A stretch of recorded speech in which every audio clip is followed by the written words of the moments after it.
Well, you can take your seat belts off. We're going to calm down now a little bit. Isn't he something? Yeah. And I need the toy. Here we are. Well, what I'd like to do is to start where Bruce left off. Oh, by the way, just it occurred to me when I was being introduced about the 14 years in the business world, and Doug said, well, something made him transition. I can tell you it was living in fear for 14 years. It was living in protection. I don't know if you spend any time in the corporate world, but there's a tendency to circle the wagons and hope it's you're going to be safe. So I had done my time there. I saw a lot of pain. I saw a lot of opportunity, but in the position I was in, I couldn't do much with it. And so I really felt in the midst of really having everything that you're supposed to want. Good job, big bucks, all the creature comforts you could ask for. But what I noticed was my soul was hurting. I wasn't okay there. I wasn't okay just getting paid to do something I really didn't want to do and to sell something I didn't care about. So that was a crisis in a sense for me, but it was a real spiritual emergence as well. It was a coming out. It was a time to choose. Did I want to do my heart's desire, or did I just want to fold into the norm and do what I was expected to do? And I made the change. And 14 years later, I can highly recommend doing it. It's challenging at the time, especially when I did it and the way I did it, because I walked away from a very high-paying job, and it was a very good job by all people's standards, but it wasn't feeding the right part of me. So I'm here tonight, and I'm really grateful to Doug and to Bruce for the opportunity to share with you some of the things I've discovered over the last 14 years about the nature of change and about the nature of beliefs and their effect on our lives. So let's get going. I want to start with Bruce's conclusions, plus one that I added to the list. Do you remember his slide that said perception controls behavior? Very powerful words coming especially from a biologist. Perception controls the genes. Perception rewrites genes. And where I'm going with this is perception also rewrites behavior. I expect there's just 2 or 3 of you in the room maybe that might have a few behaviors you'd like to rewrite. I certainly did, especially 14 years ago, and so my search was to find the easiest, sanest, most effective, and quite frankly, the most painless way to do it. Graduate school didn't teach me about the painless part. In fact, it was all about go back, find the pain, work through the pain, and that's the only way to change your beliefs. I do have a different story to tell you at this point, quite a lot different than that schooling. The thing about perception, because Bruce used the word a lot and then he squeezed it together with the word belief, I'd like to make a little bit of a distinction there for us this evening. Perception, in my opinion, is awareness. The dictionary calls it awareness, but it's shaped by belief. Belief actually precedes perception. And I'm going to be talking about how that happens, but the important fact about it is that beliefs control your perceptions. If you rewrite the beliefs, you can rewrite perception. And if you rewrite the perception, you can rewrite the genes and the behavior. So there really is no distinction, if you're in the healing arts, especially the complementary ones, between mind and body. It's just a different expression of us, who we are. I want to define beliefs as a working definition anyway in the following way. Beliefs are conclusions derived from experience, information and or experience. They can be either conscious or subconscious. And what I mean by this, let me give you an example. Beliefs derived by conclusions from information would be the kind of thing that would happen if you got jury duty and you weren't at the event that's being tried. Let's say it's a criminal case. You weren't there present when the so-called crime was committed, but you're sitting in a jury situation. You're now required to listen to information from 2 attorneys telling you their story, getting you ultimately to come to some truth, some level of belief about what happened in that event you couldn't attend. So you're creating a belief through information alone. The second version of that is experience. Typical experiences, say you're 2 years old, imagine, and you've never experienced fire before. So you're crawling around and there's a candle left on, and you're getting curious because you haven't had an experience with a candle or fire yet. So as most kids that are 2 years old, they'll move towards anything they don't understand to discover what it is. So you move closer and closer to that candle, and isn't it interesting? So you stick your little hand out, like you do with everything else, to touch it and grab it and see what it is like, and sure enough, you get burned. Well, as soon as you get burned, you've had an experience. Now it's not just curiosity that's associated with that candle. There's an experience and a conclusion that is drawn from touching that fire, which turns into a belief, which ultimately, as I'll show you, affects your future perception of candle. In the beginning, there's not much of a differentiated perception, but after an experience like that, there certainly is.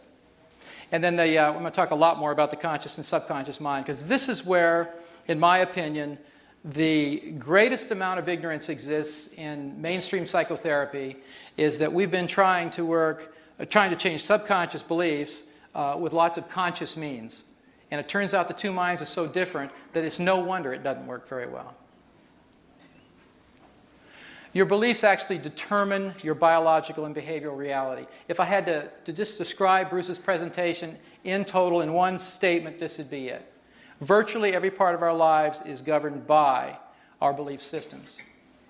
And we'll talk about that a little more too. Do you remember this slide? Here's the filter representing our belief systems. And if you look at it from this point of view, it's really a powerful thing to witness. Beliefs are really the filters of reality. You don't see the world as it is. You see the world as you are. In fact, you can't not do that. It's the most interesting thing is that each of you sitting out there looking at this presentation are actually having a very different experience of it. You all have the illusion it's the same experience. You'll talk about having been here, but it's not the same experience for you at all. Your set of filters about who I am, what I'm saying, where this place is, how you're feeling right now, that all profoundly affects your experience of this evening. So you think, well, it was a fact, here's what happened, but then you start talking to your friend that you came with or someone else that attended this particular event, they had a very different experience. So it's always that way. And if you can remember that, as soon as you're thinking, well, I've got the facts straight about something, remember, the facts are your subjective opinion, your filters of reality. And that's what perceptions are all about. That's what really matters here. Beliefs create perceptions, and they affect virtually every area of your life, as I mentioned. Self-esteem, for instance. I mean, your perceptions either define you as worthy or worthless in relationships, either loved or unloved. With respect to prosperity, that's a pretty popular one. You either can attract money easily in your life, or your perception is it's hard to get and hard to keep, and you'd mismanage it anyway. You look at your job performance. If your perception of yourself as a competent person or an incompetent person, it's going to make a heck of a lot of difference in terms of how you perform your job, and also the perception of others, of course. Mental health, you can see yourself as generally a happy person or a depressed one. Physical health, I mean, Bruce's presentation makes that pretty clear. The psychology profoundly impacts the biology of the body. Spiritual outlook, we have so many different spiritual systems and ways of looking at the hologram of God, so to speak, and all of the facets of it, that it is about perception when we're looking that causes us to believe and act in the way we do. And of course, the list goes on and on. You remember this slide? This is our friend Ecstasy. She represents joy. She represents growth in Bruce's model, moving towards something that's pleasurable. Do you remember this one? The Scream, it's called. So this one, of course, represents protection and fear. So my question to you is, if you had a choice, if you could choose between living like this, having your life and the undertone of your life being this feeling that you get when you look at this, or this, which would you choose? Oh no, let's review again. It's a tough choice. Would it be her? Or would it be him? All right, if you're having any trouble deciding here, or if you've decided you'd prefer this one, I only have one recommendation. See your doctor immediately and get your medication adjusted. Because under normal conditions, people are going to pick her. We want consciously to have our lives work. We want our lives to be filled with joy and pleasure and to look forward to each day. What prevents us from doing that? What is really the bottom line cause? How is it that your life maybe doesn't represent as much of this ecstasy as you'd like to have it represent right now. And I'll propose to you that what Bruce was telling you was absolute truth, and I'm just going to add a little bit to it. Whether you're living in growth and protection makes all the difference in the world. What determines that? Well, I can messages as a child versus I can't messages are one of the big ways that determination happens. If you received more positive input from your environment, generally your parents, for instance, and you were told that you were lovable, you were told that you could accomplish anything, you were told you were good enough, you were told that you were wonderful, then you're probably having a life that reflects that more now than anybody could imagine, versus if you were told more I can't messages. You're not good enough, you'll never amount to anything, you're not smart enough, all those things that many of us heard. Those go in just like experiences. Those are experiences. They're just information driven, they're parentally induced usually, reinforced by society, and so we end up with a series of experiences that either put us primarily in growth or protection from our perception of life. Turns out our childhood programming becomes our habits of perception and behavior. You get your programs early on. By about 5 years old, the psychologists will tell you, your personality is pretty well set. What they mean by that is, you've had enough experiences to draw conclusions about yourself, and now you're either looking at yourself through the growth or protection filters. The good news is, even if you have produced these filters and you have habits that are supporting the perceptions and the behaviors that you don't want, they are changeable. They are changeable. Habits are usually the things that bug us the most because they are what they are. Habits are things that happen out of your conscious awareness. It doesn't seem like you have any control over them. You consciously try to control the habit. You say you're not going to do something, but you do it anyway. So I want to explain to you how the cycle of habituation occurs, why it occurs, and then ultimately how you can break that cycle. These cycles are really self-reinforcing, and let me see if I can explain this to you. I'm going to use the candle as a model because we talked about that earlier. If you're 2 years old and you're having your first encounter with fire, and it happens to be connected to a candle, and you crawl over to this fire, and it's a very interesting thing. You've not formed any opinions about candles or fire yet because you've never touched anything that was hot, and now you do for the first time. All of a sudden you've got an experience. The experience is hurt, ouch. That shapes the perception. The candle's no longer a general thing. Now it's a thing that could create pain. You have a perception of the candle. The perception creates a belief that candles are dangerous, or at least fire is dangerous. You've got it connected to the candle, but the main thing is the fire.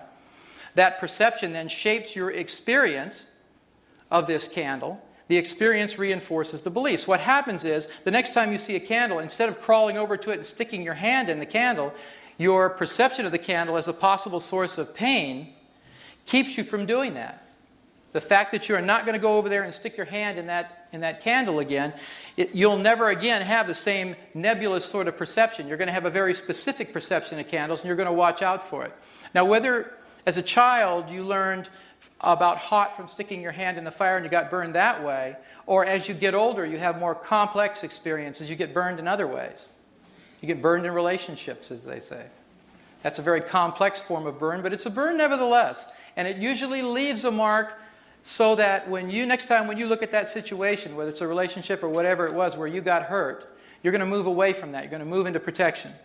And it's a self-reinforcing cycle. So some of the good cycles, like learning that fire is hot and to keep your hand out of it, is wonderful. You don't want to interrupt those cycles. But what about the cycles of self-deprecation? What about the cycles that say you're not good enough? What about the cycles that aren't very generative, that you'd like to get rid of? Then it would be important to be able to break the cycles.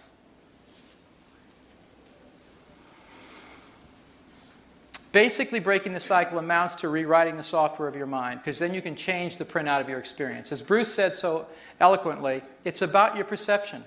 If you can change how you perceive the environment, essentially how you can perceive yourself in the environment, you can change the environment. You'll be treated differently the second you treat yourself differently. We're told that, day in and day out by all the positive thinkers, but they stop at that part. And then what do you do? Well, there is something you can do, but how do you do it?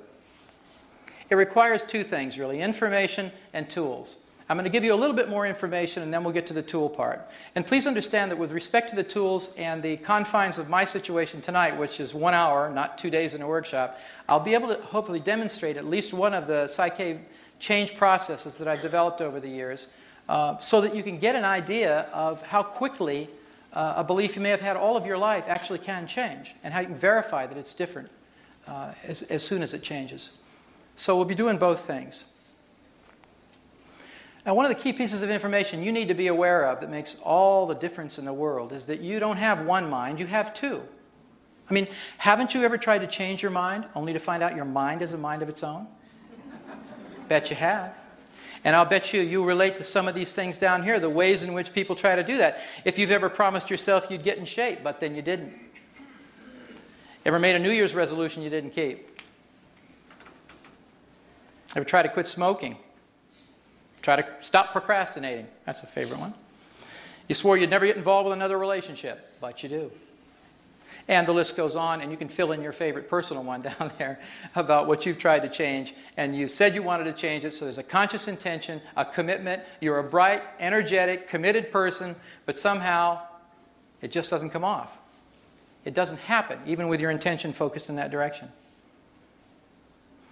Let me give you a little rundown on how different those two minds are, because this is very important in understanding the nature of how change can take place very quickly and why it's been so difficult with the tools we've been given for the past 35 years, which are mostly positive thinking, affirmations, willpower, that sort of thing. I don't know about you, I tried them all. You know, they worked maybe 20% of the time, very frustrating, but it was best we had at the time, so people kept doing it. Just say your affirmations, just do that meditation, just do it over and over and over again. The problem was, it turns out, we were mostly talking to the wrong part of the mind that's in charge of habits, in charge of the change. Look, conscious mind's volitional. It sets goals, judges results, and it likes to try new things. That's the one that says, hey, there's something good happening, let's go out and do it. Let's go into an environment we've never been in. Let's ride the killer roller coaster. Let's do a bungee jump, you know. It's the one that would say, hey, that's a great idea. But your subconscious mind didn't like that at all. Subconscious mind says, it's busy monitoring the operations of your body, basic things like motor functions, heart rate, digestion, and it prefers the familiar. It's the part of you that likes to play it safe. It wants to know what's going to happen in the next moment. It doesn't want something new to contend with. Its basic job is to keep you alive and safe. So why would it want to bungee jump or get on a roller coaster? It's not interested in that. So remember, volitional and habitual, two different components of you completely. The conscious mind thinks abstractly. It's conceptually based. The subconscious mind thinks literally. It sees the world through your five senses. Bruce mentioned the five senses. You're going to see, hear, feel, taste, and smell. That's the only way the subconscious mind can know reality. The conscious mind is the one that reads all those self-help books. It's the one that says, yeah, aren't we inspired? Let's go for it. It's got all of that energy about what you're going to do. It thinks up all those really great ideas. But without communicating the ideas to the subconscious mind adequately, you usually don't go anywhere. You get very excited. You ever been to motivational speeches? I mean, just plain flat motivational speeches. I mean, when I was in the corporate world, boy, we just did a lot of those. And I'd go into those things, and they'd just whip you into a frenzy. I was clapping and stomping and yelling and screaming, and I was so happy. And then as soon as that motivational speaker left, so did the motivation. If you didn't get him or her to come back, which is the point of it, of course, if you come back and get that fixed, you get cranked up again. But there's a better way to do that. There's a better way to get to that place and to stay there, and it has nothing to do with motivation, actually. The conscious mind is responsible for short-term memory, the subconscious mind for long-term memory. Now, the short-term memory has a little trick to it. I don't know if you know this, but it's an interesting fact. The average length of short-term memory in human beings is about 20 seconds long, short-term memory. Now, I thought that was really interesting because do you know how long it takes to look a phone number up in a phone book, take the coins out of your purse or pocket, and get them into a machine and dial that? 25 seconds. God's little trick. Yeah. So you can't quite pull that off in short-term memory. The subconscious mind is a very important aspect of this change process that I'm going to be sharing with you because it is responsible for long-term memory. A critical element. If you get up in the morning and you've forgotten basic things that you learned when you were a child, like say walking, things like that, driving as an adult, you'd have to relearn everything every morning when you got up. So you don't have to do that, and you can thank your subconscious mind because it remembers all of those things. It's taken all of that conscious learning and turned it into habitual understanding. Think about driving for a minute. You know, when you first learned how to drive a car, how many learned on a stick shift? I'm just curious. Are you old enough to have? Okay. Yeah, well, me too.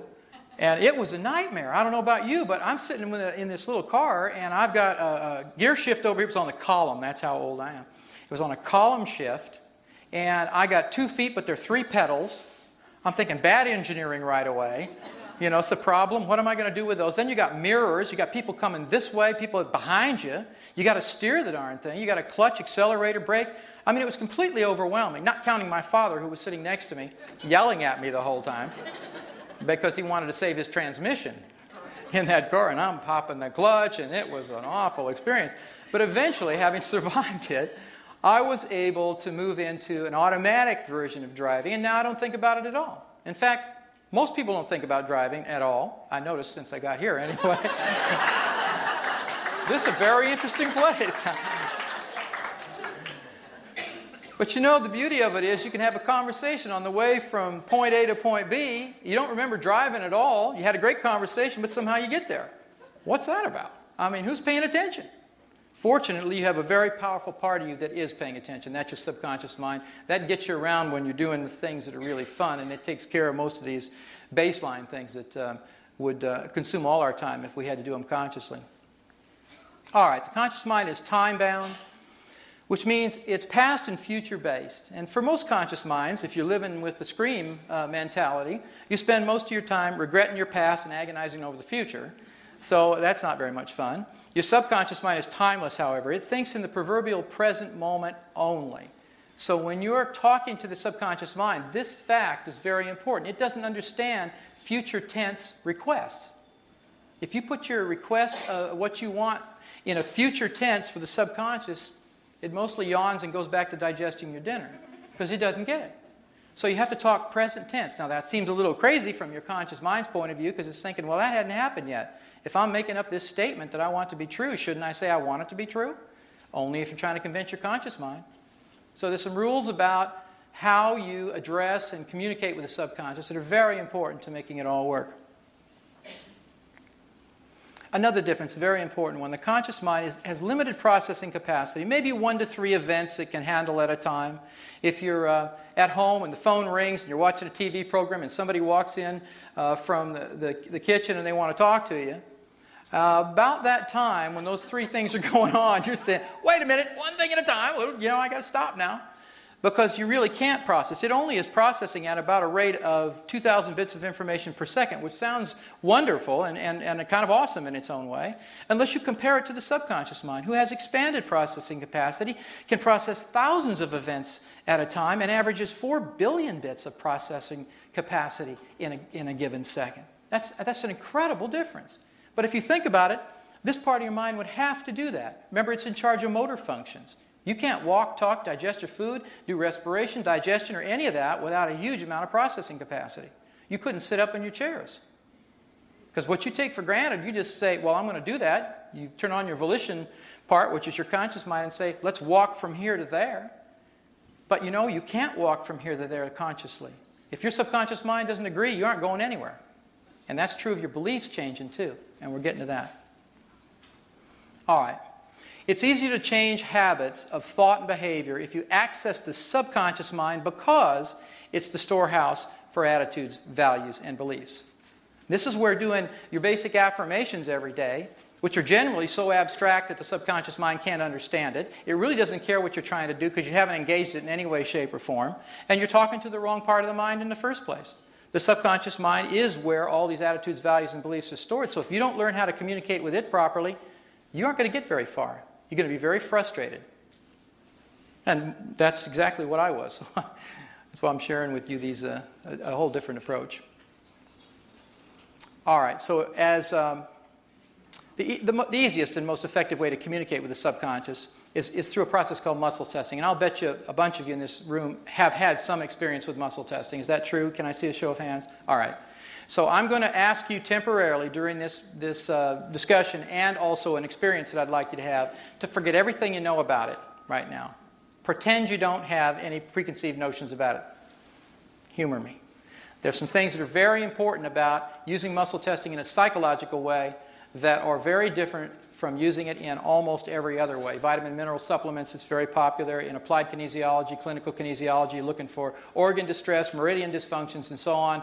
I'm not going to be talking about any of that, but I'm going to be talking about some key elements to using it as an accurate measure of what's going on in your subconscious mind, what those beliefs are and what they're not.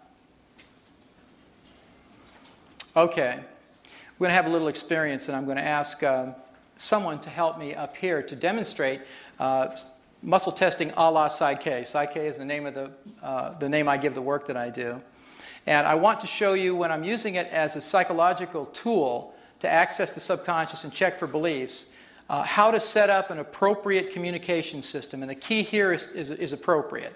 You want to get a true-false message system going. In other words, a conflict detector. You're measuring the truth between what your conscious mind says or is affirming and what your subconscious mind believes. Very important to be able to do that credibly. Like-dislike is essentially equivalent to a stress detector. I learned this one to use muscle testing in this way when I got out of graduate school. I was doing sort of mainstream counseling. That's the insight-based talk therapy version where you come in and we sit down together and you tell me all your woes and I nod and say, yeah, that's interesting, tell me more about that. And you do. And then you come back next week and you tell me more about that. And come back next week, you tell me more about that. Well, I got tired of hearing it. They got tired of talking about it. So I figured something's got to change here. And a part of me, which was really the business part, just said, wait a minute, there's got to be some kind of outcome here. I mean, business is all about outcomes, all about bottom line. Turns out therapy, as I was taught in graduate school, is all about process. You just stay in the process. It's good for you. Oh, where's the part where you get out and get a life? I mean, you know, when does it end? Well, apparently it wasn't supposed to end. I never got that. So I thought, well, that's not right. So we're going to do something about that. So in the like-dislike thing, what I found was interesting was I'd get people coming in, they'd fill out this intake form, and I'd always ask, have you had any other kind of counseling? And oh, yeah, and they're putting it down there, 15 years of psychotherapy and all that. That's no joke. And they would say, I'd say, okay. So, and they're writing down what their primary presenting problem is, what they're trying to deal with. And they just write down stuff about, I said, what about your childhood? Tell me about your relationship between your mother and a father, you know. So I remember this one client wrote down, yeah, well, I've dealt with my mother, you know, she was very abusive psychologically and physically, and, but, you know, I've dealt with that and I'm over it. And I said, oh, that's good. So we got to the muscle testing part, and I just had her stick her arm out. I was going to do a little muscle test of stress detector style. And I said, think about your mother. So she did. And guess what happened? She just crashed and burned. I mean, she was a mess. The muscle response was very clear that just thinking about her mother still stressed her. All of those years of psychotherapy, all of those years of putting together reasons why I've now forgiven my mother, never got to the subconscious mind, which controls the motor functions, which controls the autonomic nervous system, which controls your biology, and ultimately your health. You know, Bruce mentioned, do you remember about the biology and the effect on our immune systems? There are a whole set of beliefs that are immune-enhancing beliefs and a whole set of beliefs that are immune-suppressing beliefs. And if you look at the personality profiles of people who get various diseases, it becomes very interesting in a hurry. There's a whole field called psychoneuroimmunology, about 35 years of study in this country anyway, showing that people, for instance, cancer patients, one of the key qualities and attributes, personality characteristics of cancer patients is long repressed anger and hatred. They're really angry at somebody else, but if you hold that anger inside you, guess where it gets directed? It's your immune system. So the question is, how do you let go of stuff like that? We're going to be getting to that.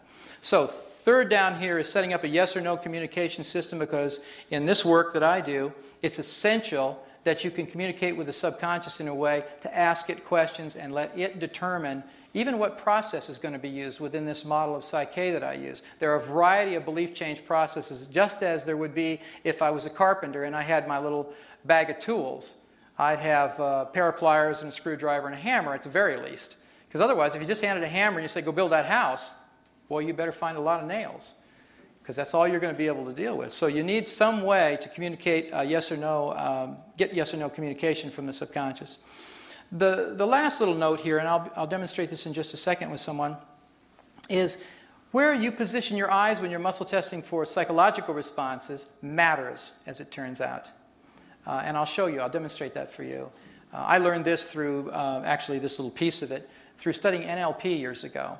They had made a big deal out of where your eyes are focused in terms of how you're processing in your brain. And what I found out when I first was introduced to muscle testing as a means of communication was that sometimes it seemed to answer correctly and sometimes the answers were really bogus. And I couldn't figure out what the heck was going on. And I finally pieced the mystery together and I figured out, wait a minute, sometimes people are saying things they're having no emotional response to at all. Your arm doesn't operate automatically. It doesn't go strong or weak for no particular reason. If you're not having a response to it internally, then the electrical signal sent from your brain to the muscle has no effect. So I want to show you how that works. And then I'd like you to just have an experience of this, because when I do a demonstration up here, I want you to be wired into what's actually going on and not just watching me do something up here that you're not familiar with. So I would like to invite someone who would like to help me demonstrate this muscle testing process to come up. Okay, would you mind? That's great. And you might want to come over here.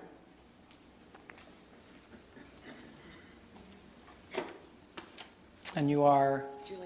Juliana, if you'll come over here, which arm would you like to use for muscle testing? You most comfortable with this one? Right arm. Okay. So let's see if we can get you in some light and me in some light. This is good. Okay. I'm going to demonstrate all three of these things, and then I'm going to have you do just one for the sake of time and for your experience. But what I'm doing is I'm standing next to Juliana's arm. Rather than in front of her like this, I want her to be able to have clear vision over here and me out of her line of fire. So we're not exchanging too much information in our biofields right now. So Juliana, what I'd like you to do is the following. I'm going to be pressing down on your arm gently. I've got my hand here on your wrist rather than on your hand, and my other hand gently on your shoulder. Mm-hmm. Okay, I'm going to be pressing down. I want you to resist that pressure, okay? But with your eyes, I'd like you to actually put your nose out here in this direction, and not your head, but just your eyes focused towards the floor. Actually, I'm sorry, you can turn your nose over here. You're doing great. And just put your eyes towards the floor. And hold them right there. I'm going to press down. Let's just do this together. And I'll tell you before I press, because I'm going to say the words, be strong, okay? Here we go. Be strong. Good. Now, I'm just calibrating to find out what that's like. Am I pressing okay? It's not too hard. It's not? Okay. Let's try out some stuff and see what happens. So we're going to go with the first communication link up here. I'm going to have you say something that we know is true about you, and I'm going to ask you to do this one. This is the one that you will do as an experiment. So I want you to use your name, because it's something your subconscious probably agrees with unless you're going by an alias. So I want you to look down, and out loud, Juliana, I'd like you to say, my name is Juliana. My name is Juliana. And be strong as I press. Good for you. So let's have you lie now. This is a really important thing. In fact, I'll set this up. If you get away with this and you can keep your muscles strong, everybody out here will give you $20. Okay. Hey, pretty good, huh? I just spent your money. I hope you're okay. You're rooting for me now, aren't you? Okay, here's what I want you to do. I want you to, again, with your face out here, but your eyes towards the floor. Let's make you somebody else completely, like some guy named Bill. We'll make you male. Your name is Bill. So I want you to say out loud like you really mean it. Okay. My name is Bill. All right, my name's Bill. Be strong, Bill. And see what happens. I'm pressing gently, but her arm is actually moving down rather than locking in place.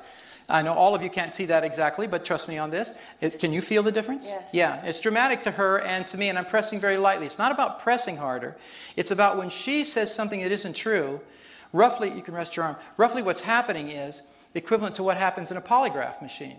The brain is actually changing frequencies. The signal is changing. It's going into conflict because there's no file in there, either the gender file, which says she's a female and she's affirming she's male, and the name file crashes because her name isn't Bill, it's Juliana. So two things are going on that create conflict at the brainwave level. The signal, electrical signal from the brain to the muscle is what causes the muscle to go weak. It's not that her muscle mass changes or that I have to press any harder. It's simply a restricted signal because of the confusion, the conflict in the brain. That electrical signal is diminished. The muscle response is much, much weaker. So if you can detect this difference, you can set up this binary code. It's a natural biofeedback mechanism built into every one of us. So if you use it properly, it's very, very wonderful to find out what's going on at levels of your consciousness that you can't find out consciously about. So let's do the next one. Let's do an experiment with like-dislike. So what I'd like you to do is this. I'd simply like you, again, with your face out here, your eyes focused towards the floor, think of something you like, a circumstance, a situation you really like to be in, and get the feeling of being in it, and then let me know when you're there. I would like to be in it? You would like, yeah. Feeling a situation you like to be in. Okay. It can be something you've already done, but you can think about it and go, yeah, I like that. Okay. You got it? Mm-hmm. Be real strong. She's really strong to that. She likes that a lot. So we won't have you talk about that, okay? All right. Okay. I want you to switch gears. I want you to think of something that you don't like, equally powerful, but the opposite of that pleasant feeling. And take your time and let me know when you've gotten into that feeling. Something you don't like. Oh, you can think of a food or a person or... Okay. Oh, that helped. What was that the person one she went through? Okay. Take your time. You have to get into the experience of it. And you let me know when you're feeling the feeling of it. Got it? And be strong. Sure enough. Can you feel that? It's real dramatic over here. So she's going very weak to that feeling. I don't have to know what it is, but I can tell it stresses her. It's real easy. We're using this as a stress detector. And the final one is to set up a yes or no communication system. This can be done very simply. All I want you to do in your mind silently is just repeat the word yes over and over and over in your head. So just listen to it silently.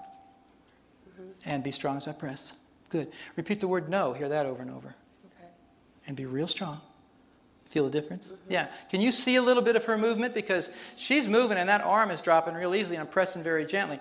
This isn't a wrestling match. I mean, some muscle testers just want to yank on your arm and they got all kinds of agendas and stuff. It isn't about that. It's just pressing hard enough on the arm to detect whether the muscle locks in place or unlocks. Because as long as you're getting strong and weak responses and your intention is clear about what you're testing, you have a really powerful internal communication system going on here.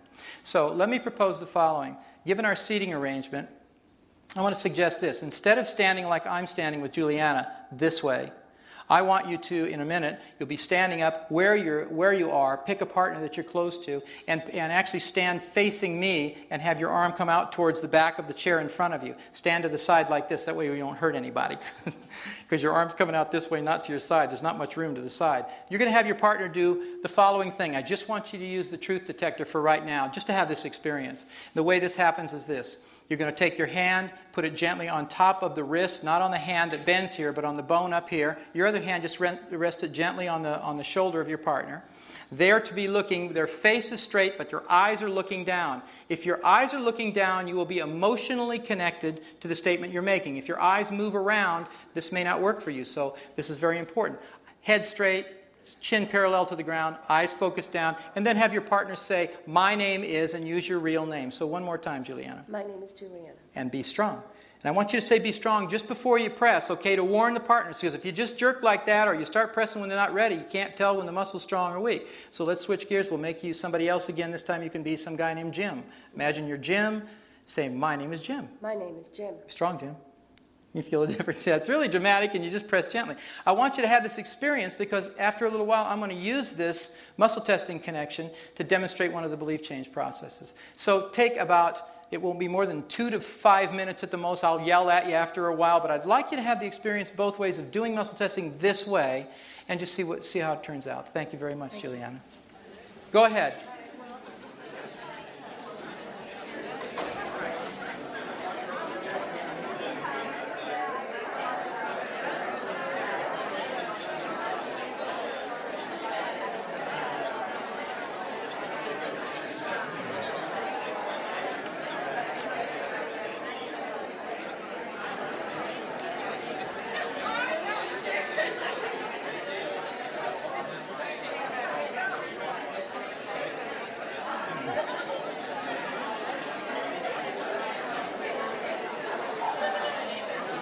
Going okay?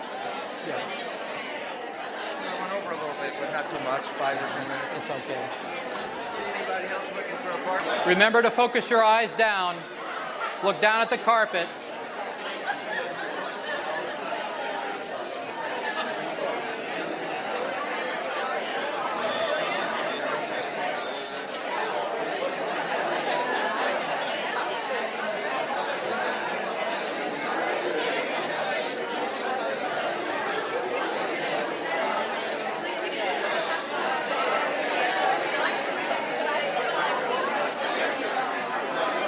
Okay, and when you've finished, have a seat. When you've finished the experience, have a seat, and I'll know you're getting ready.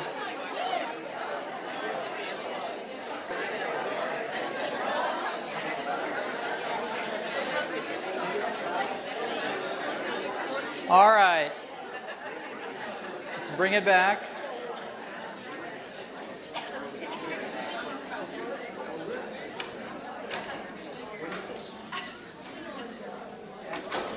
All right, how was that? Is it okay? Work? Yeah. That's good. There's a question. I'm sorry, I can't hear the question. Well, my name is George, according to that muscle test. Uh-huh. And you wonder why, yes. Okay, a couple things can be going on. One is eye position. Your head has to be up, not cocked down looking straight. That's why your chin has to be parallel to the ground and your eyes are focused down during the testing. If that's happening, then you will be more associated, more emotionally engaged in what's happening when you're talking. When you say something is true, there'll be a stronger sense of reaction in your physical body, and that's what causes the muscle testing to work. It isn't a mystical experience. It's a biological, neurological experience. It's really a very cheap biofeedback machine that you carry around connected to you, your physical body. So used properly, it will work fine. The other possibilities, and I don't have time to discuss them right now in terms of the anomalies, sometimes people will test weak to everything. There's a specific reason for that, and it turns out that's an easy correction. Sometimes they'll test strong to everything no matter where their eyes are looking.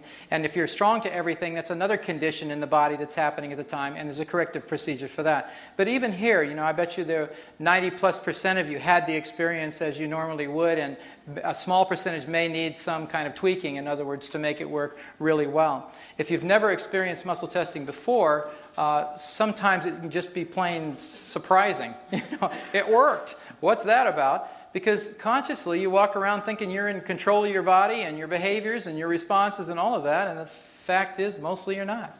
Mostly you have your subconscious mind running the program, both behaviorally and biologically, and you're just not used to accessing it and experiencing it consciously. So muscle testing is a simple way to do that. So, on we go. Not only do you have two minds, you have two hemispheres of the brain. And this is one of the key pieces also associated with the change process. And I'm going to give you just a quick course, Hemispheres 101 here, so we can move along. Most of you are familiar with the basic concept of brain dominance theory. You have a left brain and a right brain, a left hemisphere and right hemisphere. The left side of your brain is really primary center for logic, linear thinking. It's the primary speech center, so that's where your words come from. It tends to be analytical. It breaks things down into parts rather than putting them together, and it just loves the order and control of things. That's the part of you that thinks it's really good to get to work on time and to get your jobs done on time and can balance your checkbook and all those things that are a function of, you know, ordinary life. So it's a good thing we have that hemisphere. But it's not the hemisphere where you have much fun, I notice. So you want to take into consideration the right brain, the right hemisphere. It's where your emotions are. It's where pictures are made in your head instead of words. It tends to synthesize rather than analyze. It puts things together rather than breaks them apart. And it tends to be the one that enjoys that feeling of being spontaneous and free. So when the weather's great and you could go do something really fun, that's the part that argues, let's go. And the other side says, no, we've got to get our work done first. So sometimes they compete, in fact, almost always, for your attention. And control of your system, by the way. The arrows down at the bottom represent this crossover relationship between the hemispheres of the brain and the side of the body that they control. For instance, the left hemisphere of the brain controls motor functions on the right side of the body, and vice versa. The right hemisphere controls them on the left. Now, there's a word down at the bottom, or two words down at the bottom. Corpus callosum is a bundle of nerve fibers. They're like, think of them as fiber optic links, millions of them, part of a very sophisticated commissure system that is a communication pathway between the left and the right hemisphere. On a good day, when both hemispheres are talking to each other, you're getting a lot of crosstalk going, that communication system is wide open. So it's really a bridge between the hemispheres. And when things aren't going so well, or you get stressed, as Bruce was talking about, the fight or flight response, what typically happens here is that commissure system, that corpus callosum, shuts down, like it becomes a barricade rather than a bridge to crosstalk. And so you will go into a favored hemisphere to deal with a given situation. It's not that people are all left brain or right brain. The research was very clear about that, but the pop culture didn't get that part. It's much easier to write about, oh, what are you, left brain or right brain? Well, guess what? You got two hemispheres and you're both. The issue is, in a given situation, if you learn to over-identify with the qualities and attributes of one hemisphere versus the other, you will do that habitually until that's changed. The ideal circumstance, obviously, is to have both hemispheres working all the time, to be in a state I call the whole brain state, because then you have all the qualities and attributes available to deal with almost any situation. You don't automatically go into protection in a situation unless it's warranted, and then you can go there, because sometimes fight or flight's a good thing. You know, You got to get out of there, get the blood out of the viscera, get it to the limbs, and get out of Dodge. So it's all right to have that happen, but you want to be able to control it. You want to be able to perceive your reality through both hemispheres at the same time. And this little tidbit will come up in a little while, so I just wanted you to have a working reminder about it. The other thing is, the mind is not the brain. This is a very important concept. Bruce alludes to it all the time because he talks about it's about energy. I mean, in the final analysis, the physicists tell us it's all energy. So you've got a whole bunch of people here and here are complementary healers, and you say, well, do you do energy work? Show me something that isn't energy work. Allopathic medicine is energy work. What do you think the pills are? It's all molecules vibrating at some frequency. You're just ingesting them or injecting them or doing something, but it's all energy work in that sense. You can't not do energy work. Everything's energy. So remember that mind can really be described more aptly than calling it the brain as photons of light held in an electromagnetic field. We're talking about moving energy here. That's what healing's about. That's what change is about. That's what the mind is about. The brain is the gray matter inside your cranium. It's like the CPU chip in a computer. It's the physical thing that you can crack open your cranium and you got this thing in there, but that's not the mind. That's just the brain. That's a different deal altogether. It may be the central processing unit, the place where the energy patterns interpenetrate, but you know it's not even limited to the brain. Those of you who know about the energy field in general know that mind is not a function of just a connection to the brain part. There's some really important, long-standing myths about change that I need to address before I demonstrate what I want to show you. And that is myth number one. If you've had a limiting belief for a long time, it'll take a long time to change it. Boy, that's a common one. I got so many people say, oh, it's so deeply embedded, Rob. You know, I've had this belief for 35 years, and it's just ingrained, and use all these anthropomorphic terms about how deeply it's embedded in your brain. You know, well, how deep could it be? You know, it's how many centimeters in there? You could get your finger in there and get one of the deepest ones. It's not like it's miles deep. What's that about? But we keep characterizing it in a way that makes belief change difficult. If you look at the reality of it, if it's photons of light held in an electromagnetic field, that's a different story. It isn't about deep. All right. Anyway, most of the time, changing subconscious beliefs is more like changing a document in a computer. The computer is photons of light held in an electromagnetic field. It's an energy phenomenon. You can't go into your computer and dig in there. How deep can you get into the hard drive? I mean, it's a little chip. It's the same concept, and we've really made it hard. It doesn't take any longer to change a document that's been in there for 30 years as it does 30 minutes. It's been in there for 30 minutes. And that's mostly true with belief systems people have carried around for years and years. I've just watched this happen in private practice over and over again, and in the classes I teach, people will say, oh, I've had this belief for 50 years. I mean, it's just remarkable, just remarkable. I had one quick story about that. A psychiatrist is using a psyche in Denver. He had taken the classes, and he had, one of his patients was agoraphobic. You familiar with agoraphobia? It's the fear of being out in the marketplace in open places and so on. She'd had this agoraphobia since she was since she was a teenager, because she'd had it for over 50 years, and she was 60 plus years old. And it turns out it was an event that occurred in the eastern plains of Colorado. Her mother had taken her on a trip, and she was misbehaving, and so the mom said, you know, if you don't get your act together pretty soon, you're going to get out of the car and I'm leaving you. You know, today we'd be all traumatized by that, but back in those days, that's what your parents did. That's how they stayed in control. So the woman actually did stop the car because the kid kept misbehaving, put the child out, and she drove down the road. Well, not very far, but far enough to scare this little kid. And so she comes back, picks up the girl's in tears, piles her in the car, and they take off. Well, didn't take long before the little girl started to show these signs of fear of going out into open places. There are many places that are quite as open as the eastern plains of Colorado. I mean, it's a flat desert-looking place.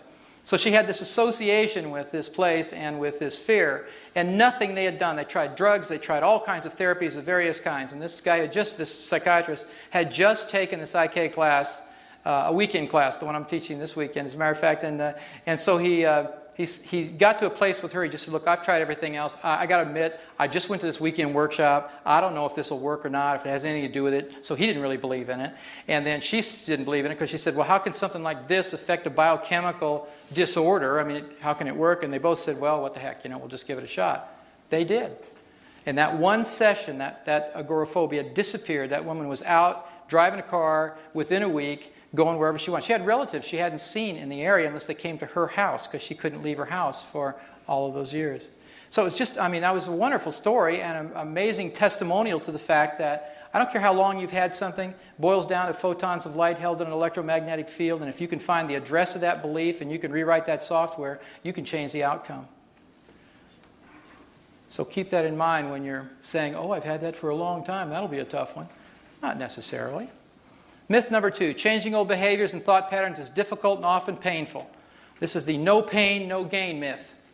You got to suffer first, and then you can change. Not so. Thought patterns and behaviors are caused by perception, beliefs. They're represented by specific configurations of photons of light, the energy we're talking about. Change the field, you change the belief. Change the belief, and you change the behavior and thought pattern. So it's all about how do you isolate the belief you want to change, how do you get the subconscious mind to do the work for you instead of making it so hard trying to do it consciously. And we're going to be doing just that. Myth number 3, you need to consciously know what caused the problem in order to change it. Well, if I don't know what caused it, how can I change it?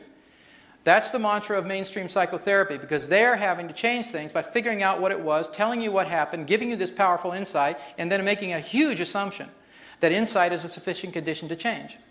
Now, that's what really turned me around after I got out of graduate school, because I was sitting down doing that really well with people. We got real clear about why they were screwed up. They knew, I knew, but they were still screwed up. Unsatisfactory, unacceptable. They had to figure out a way to change that. How do you get to the behavior? Not just through this ton of awareness. I don't know about you, I'm up to my eyeballs in insights. Spiritual insights, psychological insights, all these insights, and then you got to wonder, well, why does my life look like all these wonderful insights I've got? I mean, true. So the reason is we have been talking to the wrong part of the mind most of the time. So becoming consciously aware of the source of the problem is seldom necessary to change most beliefs or behaviors when you're dealing with the subconscious mind. That's where the power is. That's where the juice is. That's where the storage unit is for your beliefs. It's not about willpower. Okay, let me give you an overview of the process that I use, and this is basically the components of it. Think of it that way. To get the job done in terms of speeding up change. And literally it can happen in just a few minutes. Establishing communication with the subconscious is step 1. I was never taught that in graduate school. In fact, I don't think they mention the subconscious except talking about Freud. And Freud, I mean, if you listen to Freud, the subconscious is a place nobody wants to go. I mean, talk about a deep, dark abyss of, repressed sexual desire. And you know the term Freudian slip? You know what that is? That's when you say one thing, but you mean your mother? Yeah. That'd be a Freudian slip. Okay. So nobody wants to go there because they've made it a horrible place to go. But the fact is, it's no more horrible than your hard drive. You go to your hard drive all the time. If you open your computer and you get documents out of there and stuff, that's energy. So we're going to be communicating with the hard drive here. You're going to pretest a desired belief statement. That's a very important thing to find out if your subconscious believes it or not. Like Juliana was very kind to come up here and give her attention to this process, and I had her say something that was pretty non-threatening, my name is Juliana.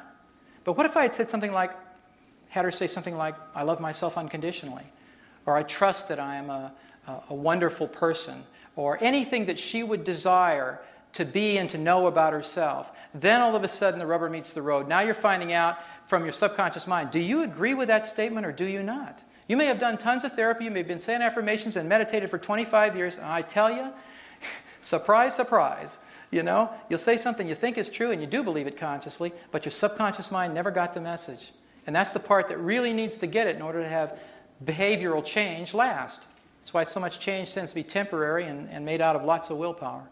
All right, so we've got pretest the statement, get permission and commitment to change the belief using a psyche balance. The balance processes that I use, I call them balances because essentially what they do is they create a balanced identification or perception of the left and right hemisphere of the brain at the same time for the new belief. And by doing that, using this whole brain integration process stuff, you can reduce the resistance to internalizing a new belief very quickly without all that effort and struggle. And the permission and commitment thing is really important. I've noticed in conferences I've attended for energy psychology, as an example, many of the processes make huge assumptions that if you have something that looks like it needs to be fixed, it actually represents something that's broken. I don't know about you, but a lot of times whatever you call broken is a messenger. That message is there to that pain or difficulty or whatever you call dysfunction is there to teach you something, and you kill the messenger. So I found that it's much wiser to find out from the subconscious. It's even a good idea to do what you're talking about consciously before you do it. It saves you a lot of grief later on, and you don't have to get the proverbial 2x4 returning to get your attention because you managed to get a symptom to go away. This isn't about treating symptoms. It's about the cause of the symptoms. And then we'll do a balance, which is the process for change using whole brain integration of some kind or another, different varieties of that. We'll post-test the belief statement because it gives you a physical muscle response that's going to be different than in the beginning. So you have an objective way to measure a subjective change. You don't just say, well, how do you feel? And you go, well, fine, you look good. All right, see you next week. It's not that. You know before you leave the interaction whether that belief resides in your subconscious or not. So there's a way to know it for sure. And then celebrate the change, and that's my favorite part. So we'll be doing that. Okay. So, let's see. I want you to take a look at some of these messages. What I did was I distilled some of the key messages that over the years of doing psychotherapy, I found that many people internalize from their childhood. You'll never amount to anything. You're worthless. You're not smart enough. No matter how hard you try, it's never good enough. Money's hard to come by and hard to keep. You don't deserve to succeed. No one will ever love you. And Bruce's favorite, you're going to get cancer because it's genetic. This one, at the bottom, of course, you can make generic, which is you're going to get whatever disease you're predisposed to because it's going to get passed along in your family. So it doesn't. I'm just putting it out there to let you know that it doesn't matter what disease you put in this category of cancer. It's the same notion that I'm helpless and the situation is hopeless. I'm just going to get what I'm getting passed along. So these may be some of the messages that you got. And the question is, what if you could change them? What if you could have anything on this list? What if anything on this list could be true for you? What I'm going to ask next is, I'm going to ask somebody else to come back up to the stage, and I'm going to facilitate a process, first of all, to discover whether the belief that seems desirable to you is currently true in your subconscious, and if it isn't, then I'm going to facilitate a process to make it so. It'll take just a few minutes to do that. And so what I'd like you to do is just read down this list, and if one of these beliefs calls to you and just says, boy, I want that. It may not be true right now, I'm not sure, but I'd be willing to come up here to make sure. Would you like, you have one? Okay, come on up. Yeah.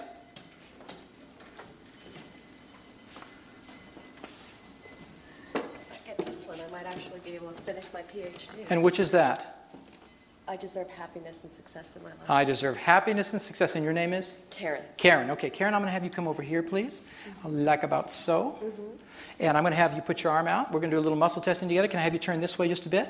Thank you. With your chin parallel to the ground, your eyes focused down and open. I'm going to press down on your arm. I want you to be strong if you can. You ready? Okay. Be strong. Okay. So we're going to do what we did initially to establish communication, because I haven't gotten a weak signal, so I don't know what that's like in Karen's system. So I want you to say out loud, my name is Karen. My name is Karen. Be strong, Karen. Good. Say, my name is Frank. Be a guy named Frank. My name is Frank. Strong, Frank. Okay, can you feel a difference in that? Okay, I'm not pressing hard. I don't want to press hard. I'm not trying to make this dramatic. I'm just trying to press hard enough that she can tell when the muscle locks in place and when it unlocks. So we're getting a very clear signal here. Just for fun, I want you to do in your mind silently, repeat the word yes. Hear that over and over in your head. And be strong as I press. Okay, repeat the word no over and over. And again, be strong as I press. Good, you feel the difference? Yeah, big difference. Okay, Yeah.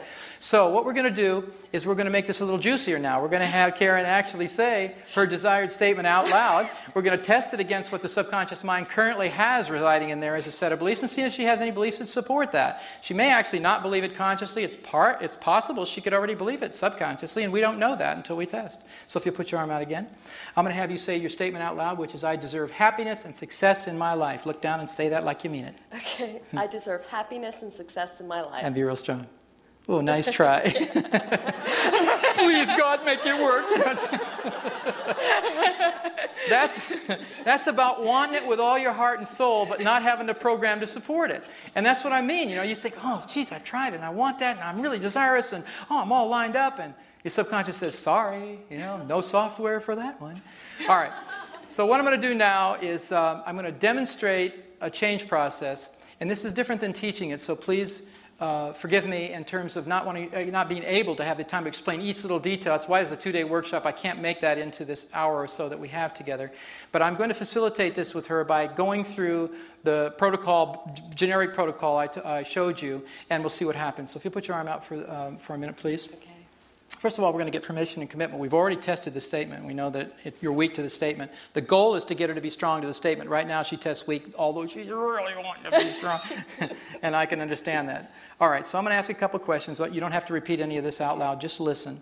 And then I'm going to muscle test for yes and no responses and so on, okay? Okay. All right, it's safe and appropriate for Karen to balance for this goal now. So be strong, Karen. Good. We get a nice, strong response indicating yes. All parts of the system are ready, willing, and able to balance for this goal using a new direction balance. So be strong if you can. Good. All right, her subconscious mind just agreed to one of the several Psyche patterns. You might be asking yourself, how could she know what that is? Well, I'm not asking her conscious mind. Turns out I'm asking her subconscious mind. And the real magic of this is lots of information is shared subconsciously that you're not aware of at all. Every time you walk into a room, especially if you're as close as I am to her right now, much information at the 4 billion bit processing level is being exchanged between us. So if I know what a new direction balance is, turns out I do, I muscle test her and her subconscious mind can actually give me a response to that because it can access my hard drive. It's very interesting about this stuff because I did it in foreign languages just to prove this to myself. What a trip. I got muscle tested in Mandarin Chinese, and my subconscious mind knew what this person was saying. All the muscle responses were correct for the questions that she was asking. So it gets really interesting in a hurry. All right, so here we go. We've gotten as far as doing the actual change process. I'm going to require a chair for this, so if you'll hold on right here, I'm going to grab one. Or I'm not. Oh, here it is. Thank you. All right, I'm going to put you right there, and you can sit down in that chair. Okay? So what we're going to do next is we're going to utilize some of this left-right brain integration technology I spoke about. We're going to set up a system so that Karen's mind can maximize her perception, left and right brain at the same time, while she internalizes this new belief. This is different than just saying affirmations, and I'll explain a little bit about that while she's going through the process. To determine the best way for her to achieve this left-right brain integration, we're going to use her physical body because it's an electrical system. If she crosses her ankle one over the other, her electrical field actually changes. I don't know if you know that, but when you cross your ankles or your legs, you're really changing the field in your entire body. Same with your wrists. Any place you can cross the midline of your body makes a different electrical circuit, just like a circuit board. So watch what happens. If you put your arm out like so, please, and cross one ankle over the other, it doesn't matter which one, looking down again with your eyes, I'm going to press down, you see if you can be strong. Okay, switch your ankles the opposite way. Let's see if it makes any difference when I test. And be strong now. Ooh, you see the difference? Go back this other way. Apparently there is a clear preference here. Be strong. She's real strong when she crosses right ankle over left. And remember, this is all in relationship to this goal. This is not a general thing now. We're into a belief change piece. That's the target. And her subconscious mind is telling us, hey, this is the way I need to be configured optimally to get this belief to be true. So while your ankles are in the position that caused the strength, I want you to do the following with your wrist. Put one on top of the other straight out in front of you like so. I'm going to press down on both of them, and I want you to be strong if you can. Strong now. Okay, switch them the other way. Let's see if it makes any difference. Be strong now. You tell me which one feels stronger. Go back to the other way. Be strong now. Okay, and back the other way. Be strong. Yeah, this way does, doesn't it? Like yes. So? Yeah. We're getting a clearer signal. I just had to test a couple times because the difference is fairly subtle. So what you do with your hands now is just go ahead and interlace them like this. You can rest them in your lap. Okay. Here's what I want you to do. And then I'm going to have a little chat with the group while you're doing it. I'm going to have you close your eyes in a little while, and I'm going to have you be able to silently just repeat the statement. I'll give it to you, and then you're just going to repeat it gently over and over in your mind. And what I want you to do is I want you to actually invite any resistance to the idea, any other ideas like your statement is, I deserve happiness and success in my life. If you've got any other voices in there that say, no, you don't, you never did, you never will, all that stuff, rather than try to push them away or make them go away, I actually want you to invite them in. Say, okay, come on, because it's an educational process. You're going to be saying this statement to this resistance until the resistance just disappears. So until you feel either a mental, emotional, or physical change, keep your eyes closed and keep saying the statement to yourself. When you feel that shift, I want you to open your eyes and we'll do the next part of the process. Okay. Deal? Mm-hmm. And I'll amuse everybody out here while you do this. Okay. So I want you to close your eyes, silently begin to say the statement, I deserve happiness and success in my life. And while Karen is doing that, I wanted to make a couple of comments about what's going on. we've configured her body, not according to my guess or my judgment about what she needs, but her subconscious mind, which knows how that belief is blocked. It knows exactly what software needs to be rewritten to make it so, and it's in the process of doing so right now. It's different than meditation, because most meditation is single-focused and all other ideas must go away. You notice the instruction I gave her wasn't to do that. It was to say the statement and invite these other ideas in.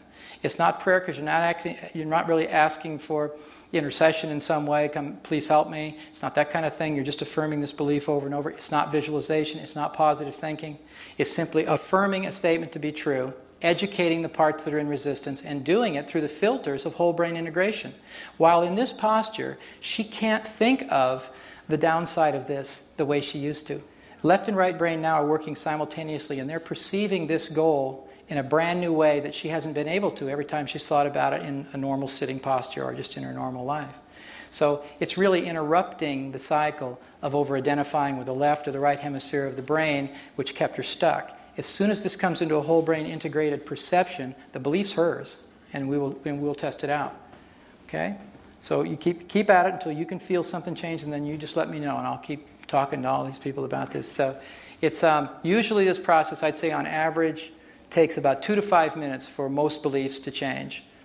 Small price to pay for something you've had all your life that's been arresting your life and keeping it from being in that ecstasy, the picture that we saw, and really promoting a lot more of the protection and the scream energy to your life.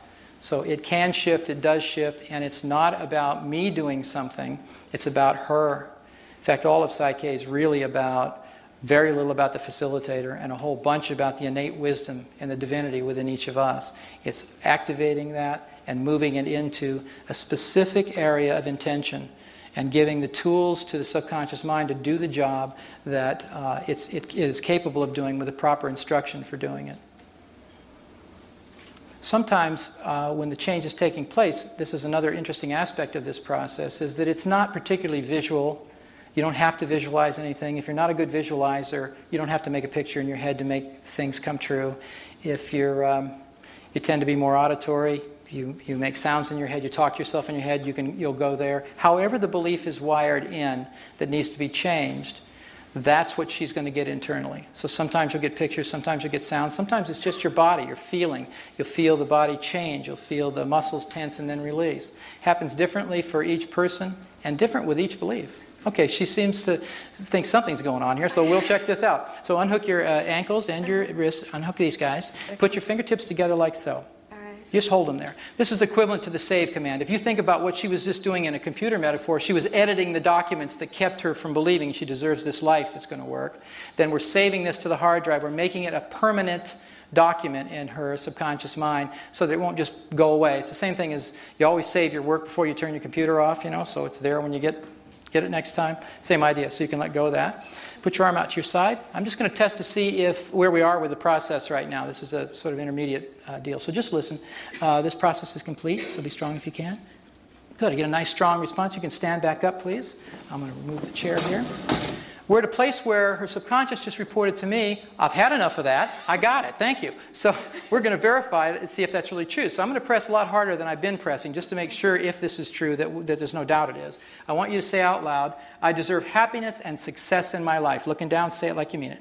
I deserve happiness and success in my life. And be strong. Yeah, if I let go, she brings like a springboard. Nice going. That's Thank you. Good for you.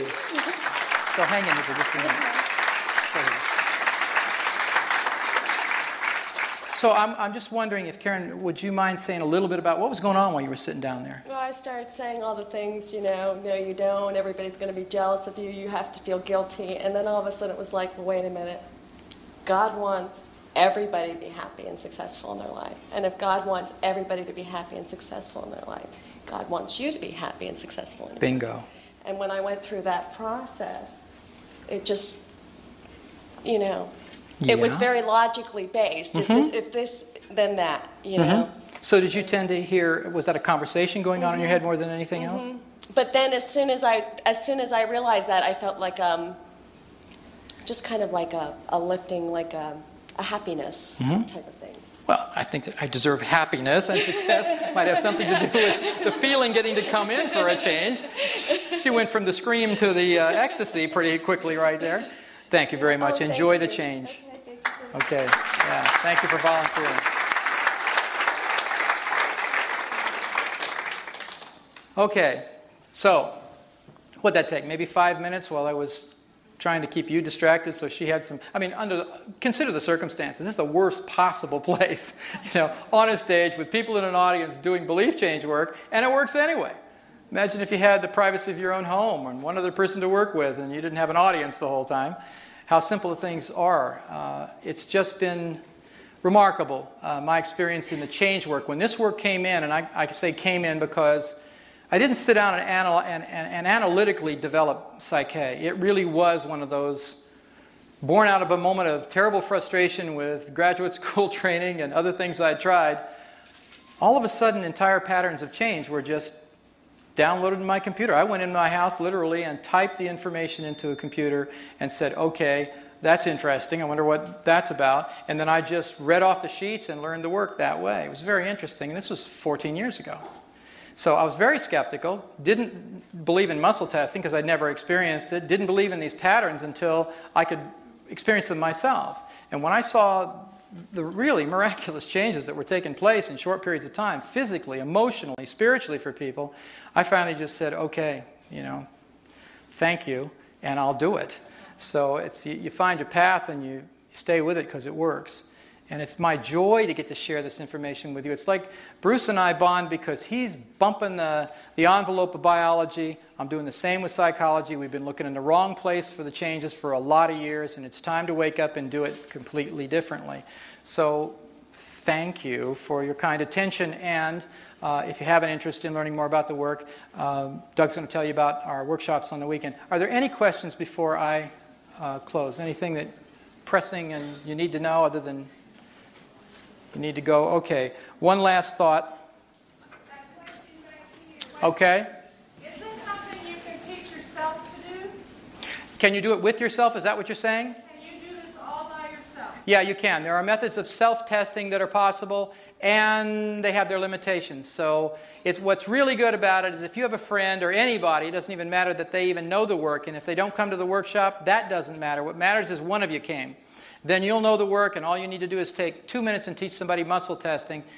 If somebody else is pressing on your arm, it's just more objective than if you're doing the whole loop yourself. At least that's what I would recommend. A lot of people do it, and I honor that, but I would rather have somebody else testing me than me testing myself, especially when the issues are really where the rubber meets the road. Okay? All right, so final thought. Remember that your beliefs determine the limits of what you can achieve. As Henry Ford put it, if you believe you can, or if you believe you can't, you're right. Good night.